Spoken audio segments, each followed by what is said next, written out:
अब तक आप जान ही गए होंगे कि गायत्री कौन है। आगे आपको बताता हूं। महाभारत और रामायण में जो अस्त्र शस्त्र के प्रयोग हुए, उनके कुछ धुंधले रूप अब दिख रहे, जैसे रडार, परमाणु बम, कीटाणु बम।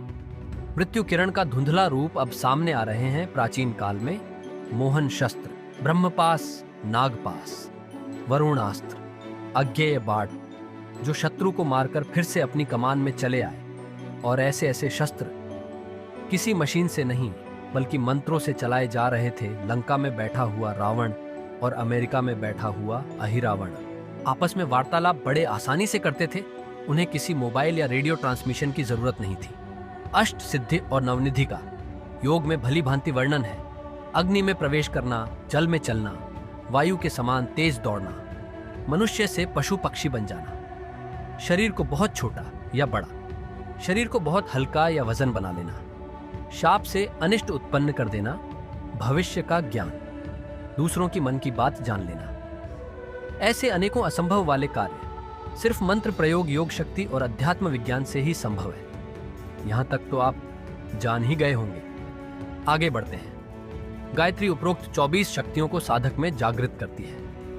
ये शक्तियां इतनी शक्तिशाली है कि इनके जागृत होने पर अनेक प्रकार की सिद्धियां और सफलता संपन्नता मिलनी शुरू हो जाती है।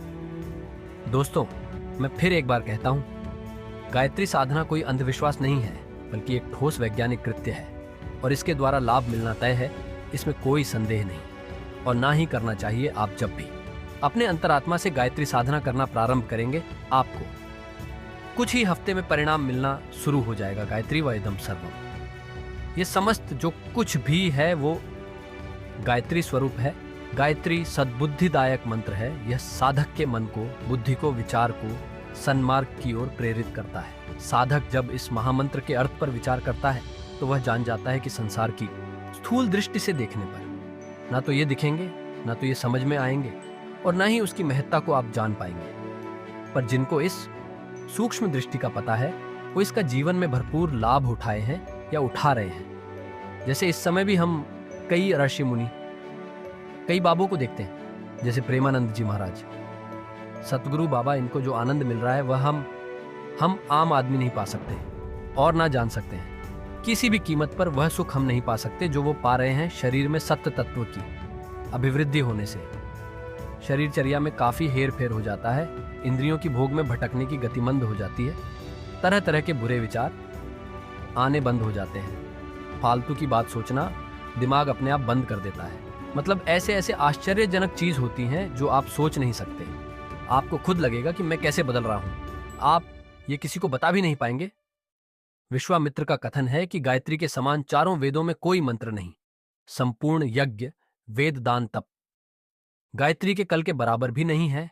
आयुर्वेद के सुप्रसिद्ध ग्रंथ के रचयिता श्री माधवाचार्य आरंभ में वृंदावन जाकर 13 वर्ष तक गायत्री अनुष्ठान किए थे। जब उन्हें कुछ भी सफलता नहीं मिली तो निराश होकर काशी चले गए और एक अवधूत की सलाह पर भैरव की तांत्रिक उपासना करने लगे।